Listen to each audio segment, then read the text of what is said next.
നമസ്കാരം. തമിഴക വെട്രി കഴകം പ്രസിഡന്റും സൂപ്പർ താരവുമായ വിജയുടെ സംസ്ഥാന പര്യടനം രണ്ടാം ദിവസവും തുടരുന്നു.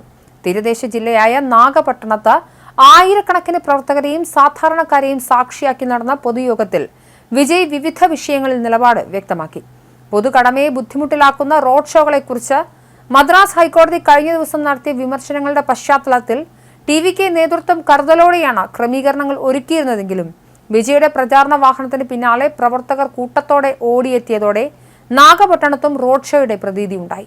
പൊതുയോഗ സ്ഥലത്തേക്ക് വിജയ് എത്തിയപ്പോൾ പ്രവർത്തകർ അദ്ദേഹത്തിന്റെ പ്രചാരണ വാഹനം വളഞ്ഞു. വാഹനത്തിന് പിന്നാലെ പ്രവർത്തകർ ഓടിയതോടെ നിയന്ത്രിതമായ രീതിയിലെങ്കിലും റോഡ് ഷോയുടെ പ്രതീതി ഉടലെടുത്തു. ഏറെ നേരം നീണ്ടുനിന്ന ആവേശം അവസാന 250 മീറ്റർ പൂർത്തിയാക്കാൻ 1 മണിക്കൂറോളം എടുത്തു. ഈ സമയം അത്രയും പ്രവർത്തകരുടെ സ്നേഹപ്രകടനങ്ങൾക്കിടയിലും വിജയ് പുഞ്ചിരിയോടെ അവരെ അഭിവാദ്യം ചെയ്തു. പ്രവർത്തകർ സമ്മാനിച്ച വേൽ ഉയർത്തി കാണിച്ചതും ജനങ്ങൾക്കിടയിൽ വലിയ ആവേശമുളവാക്കി.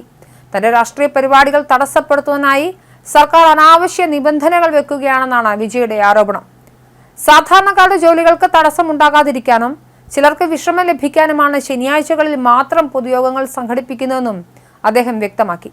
തമിഴ്നാട് മുഖ്യമന്ത്രി MK സ്റ്റാലിന്റെ വിദേശയാത്രകളെയും വിജയ് വിമർശിച്ചു.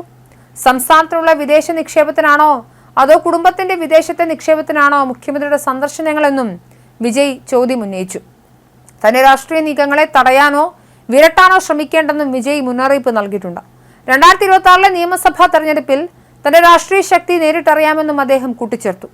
തമിഴ്നാട്ടിലെ കുടുംബങ്ങളെ സാമ്പത്തികമായി കൊള്ളയടിക്കുന്നവരാണോ അതോ എല്ലാ കുടുംബത്തിലെയും ഒരാളായി മാറാൻ ശ്രമിക്കുന്ന താനാണോ തെരഞ്ഞെടുപ്പിൽ വിജയിക്കുന്നതെന്ന് കാലം തെളിയിക്കുമെന്നും വിജയ് പ്രസ്താവിച്ചു.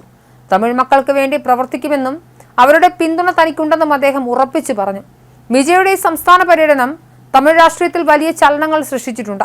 വിവിധ ജില്ലകളിൽ പര്യടനം നടത്തി പ്രവർത്തകരെയും പൊതുജനങ്ങളെയും നേരിൽ കണ്ട് അവരുടെ പ്രശ്നങ്ങൾ മനസ്സിലാക്കാനും പാർട്ടിക്ക് ജനസമ്മതി തേടാനുമാണ് വിജയ് ലക്ഷ്യമിടുന്നത്. വരുന്ന ദിവസങ്ങളിലും താരത്തിന്റെ പര്യടനം വിവിധ ജില്ലകളിൽ തുടരും. രാഷ്ട്രീയ നിരീക്ഷകർ ആകാംക്ഷയോടെ ഉറ്റുനോക്കുന്ന ഒന്നാണ് വിജയുടെ ഓരോ ചുവടുവയ്പും. അതേസമയം വിജയുടെ ചെന്നൈയിലെ വസതിയിൽ കഴിഞ്ഞ ദിവസം ഗുരുതരമായ സുരക്ഷാ വീഴ്ച ഉണ്ടായി. Y കാറ്റഗറി സുരക്ഷ ഭേദിച്ച ഒരു യുവാവ് വിജയുടെ വീട്ടിൽ അതിക്രമിച്ചു കയറുകയായിരുന്നു. സമീപത്തെ മരത്തിൽ കയറിയാണ് യുവാവ് വീടിന്റെ ടെറസിലെത്തിയതെന്നും പോലീസ് പറഞ്ഞു. ടെറസിലെത്തിയ വിജയ് തന്നെയാണ് ആക്രമിച്ചു കയറിയ യുവാവിനെ ആദ്യം കണ്ടത്. തുടർന്ന് വിജയ് ഇക്കാര്യം പോലീസിനെ അറിയിക്കുകയായിരുന്നു. സംഭവത്തെ തുടർന്ന് ബോംബ് സ്ക്വാഡ് സ്ഥലത്തെത്തി വിശദമായ പരിശോധന നടത്തിയിരുന്നു. എന്തായാലും നടൻ വിജയുടെ യാത്ര വലിയ ചർച്ചാ വിഷയമാവുകയാണ്. തമിഴ്നാട്ടിൽ MK സ്റ്റാലിനെ അടക്കം വെല്ലുവിളിച്ചുകൊണ്ടാണ് വിജയുടെ യാത്ര നടക്കുന്നത്. വലിയ ആൾക്കൂട്ടമുണ്ട്. ശനിയാഴ്ചകളിൽ മാത്രമാണ് വിജയുടെ സംസ്ഥാന യാത്രയെങ്കിലും ഓരോ ദിവസവും അദ്ദേഹത്തിന്റെ പിന്തുണ വർദ്ധിക്കുന്നുണ്ട് എന്നാണ് അദ്ദേഹം തന്നെ അവകാശപ്പെടുന്നത്. എന്തായാലും തനിക്ക് എതിരെ സർക്കാർ വിരുദ്ധ പ്രവർത്തനങ്ങൾ നടത്തുന്നുണ്ട്. എന്തായാലും ഇതിനൊക്കെ മറുപടി തെരഞ്ഞെടുപ്പിലൂടെ നൽകാമെന്നാണ് വിജയുടെ വെല്ലുവിളി.